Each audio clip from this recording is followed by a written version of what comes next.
আমি এই একজন সদস্য পেয়ে গেছি আমরা সবাই ক্লাবের ওনার কাছ থেকে। স্যার আপনার নাম? আমার নাম দিলীপ সামন্ত। তো আমাদের অ্যাকচুয়ালি এই যে জায়গাটা খুব ছোট। হ্যাঁ, গত বছর আপনাদের পুজোটা নিচে হয়েছিল, খুব সম্ভবত নিচে হয়েছিল।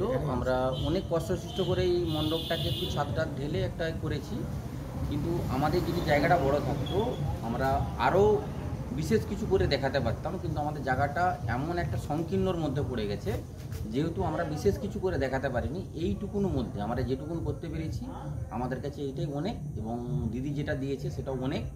তো আমি চাই প্রতি বছর দিদি একটু সাহায্য সহযোগিতা করুক, বা আমাদের ক্লাবের যা মানে আছে কালেকশন টালেকশন আছে। আচ্ছা, এই যে পুজোর যে বাজেট, এই বাজেটে যে 4 লক্ষ টাকা বললেন, 4 লক্ষ টাকাটা কি আপনাদের শুধু ক্লাবের মেম্বাররাই ডোন করছে বা আশেপাশে গ্রামবাসী মিলে হচ্ছে পুজোটা?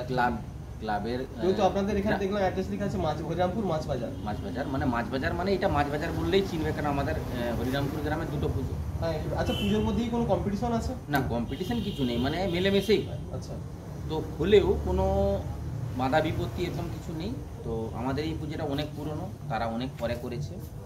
তো সেই হিসাবে আমাদের গ্রামের কালেকশন, হরিরামপুরের কালেকশন আছে, বা পার্শ্ববর্তী গ্রামের তো কালেকশন আছেই, প্লাস বন্ধু বান্ধব কিছু সাহায্য সহযোগিতা করে, এবং কেউ হয়তো ঠাকুর দান করলো বা কেউ, সেটা আমাদের ধরে বেঁধেই হয়।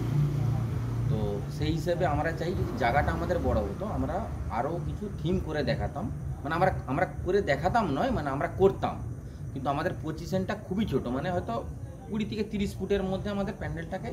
আচ্ছা, আজকে তো বিজয় দশমী, তো আজকে আপনার প্রতিমা রেখে দিলেন কেন?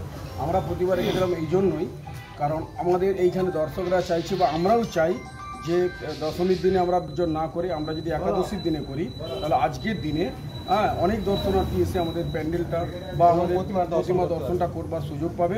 ঠিক আছে, আমাদের যে সদস্যরা বা যারা আমাদের পাশাপাশি মিনিমাম 10 থেকে 15টা গ্রামবাসীরা আমাদেরকে, বিশেষ করে মহিলারা এখানে আমাদেরকে সহযোগিতার হাত বাড়িয়ে দেন, তাদের উদ্দেশ্যে আমরা আজকের দিনটা রেখেছি।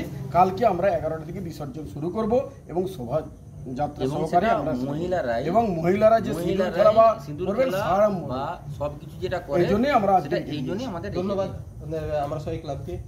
সরাসরি হরিরামপুর থেকে আমি রাজীব, STSP নিউজ বাংলা, সবার খবর সবার আগে।